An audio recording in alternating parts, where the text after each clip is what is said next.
Hi, welcome back.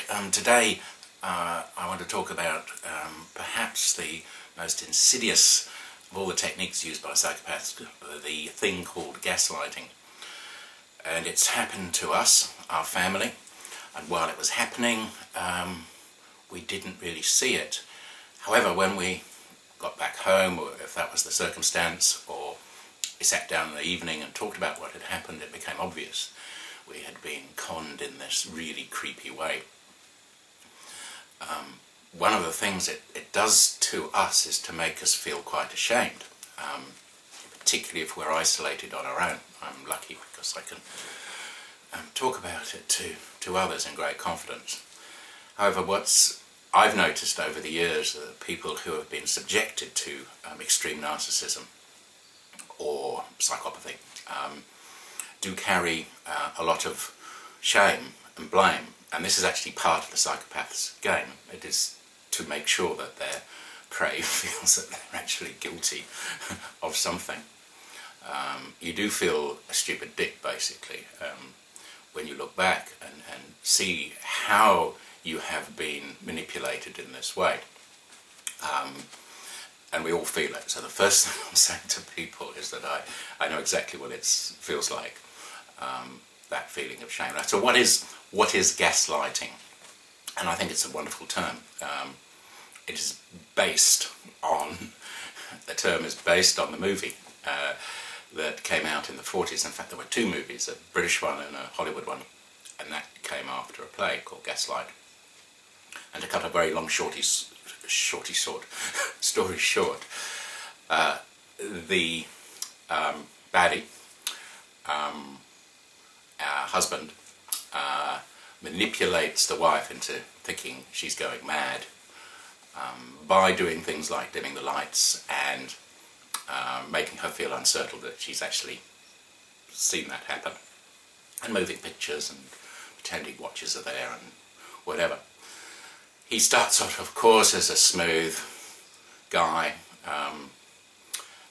loading many compliments on her, being generally smart and smarmy, and then starting infiltrating these lies and this other reality in with the true reality, and then upping the ante. So the person, the lovely Ingrid Bergman, I think, in the most famous movie, feels she is going mad, which of course he can confirm through many mannerisms, let alone just telling her that she's going crazy.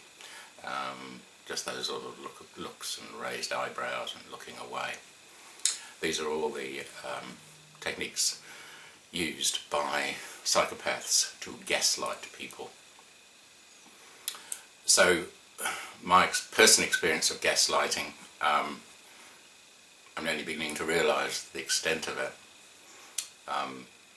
And luckily I'm a fairly analytical person as well, so I can analyse this without the trauma coming back to me too much.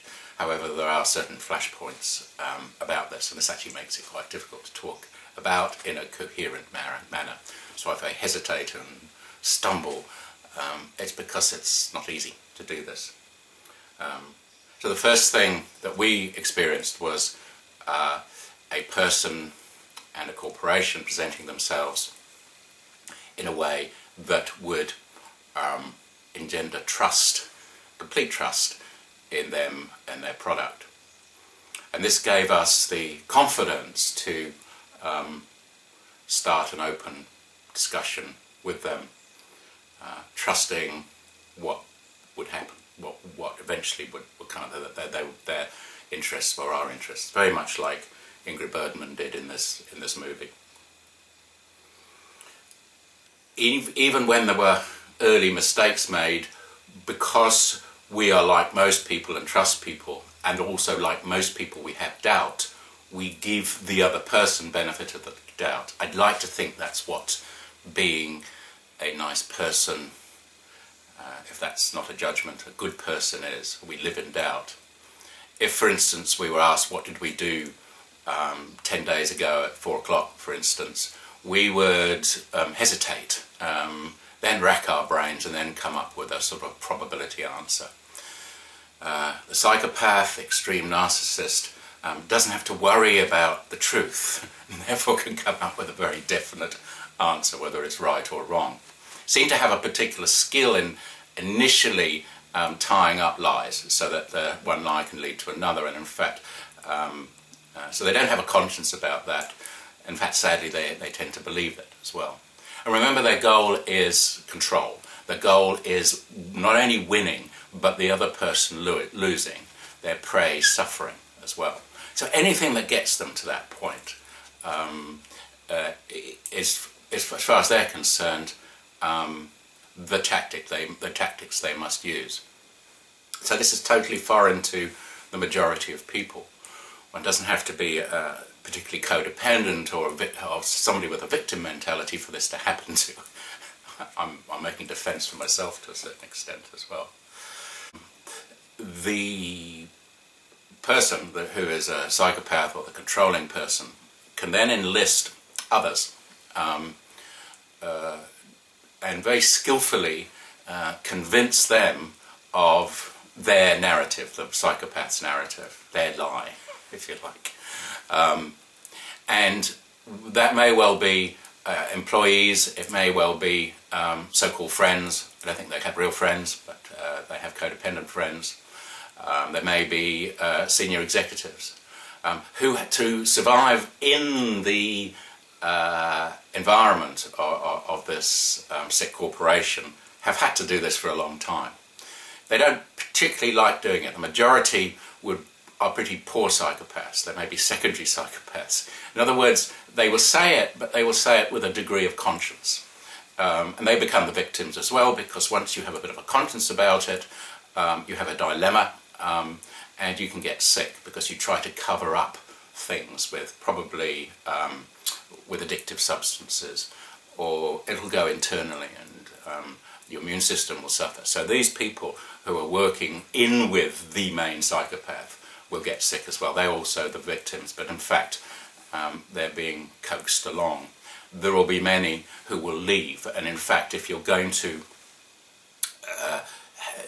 go past an evaluation to a diagnosis, you've got to look at the environment and the people that have been there before, and you'll often see a path of destruction.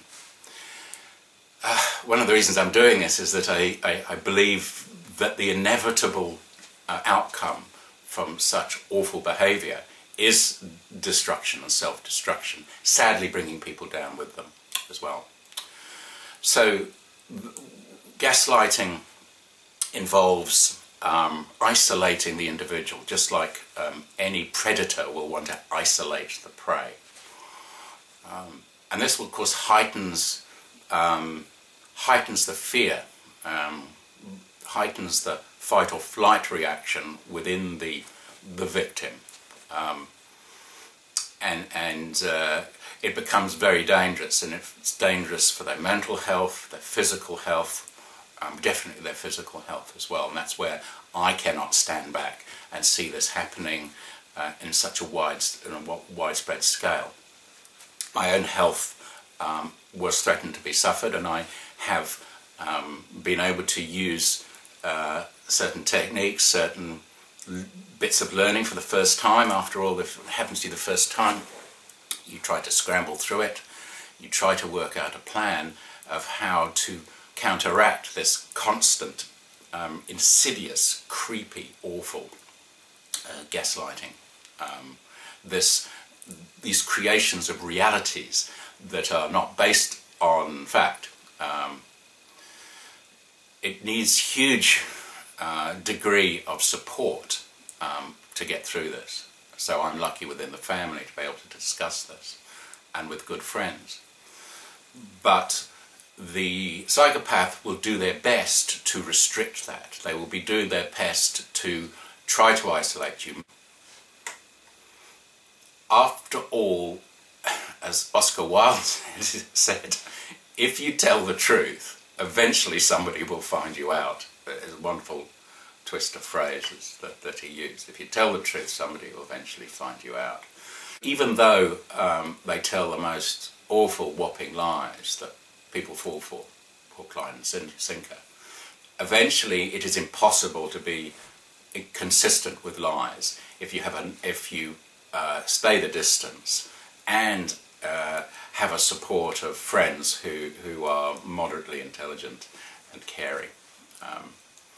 It was Hitler in Mein Kampf that said that it is important, if you're lying, to tell big lies. Basically, it's the big lies that fool people, because people will say, well, gosh, that's so obvious, I'm going to ignore it. You know, it's just to like to say, look, it's somebody come to say, look, it's midnight today. You know, I'll just ignore that.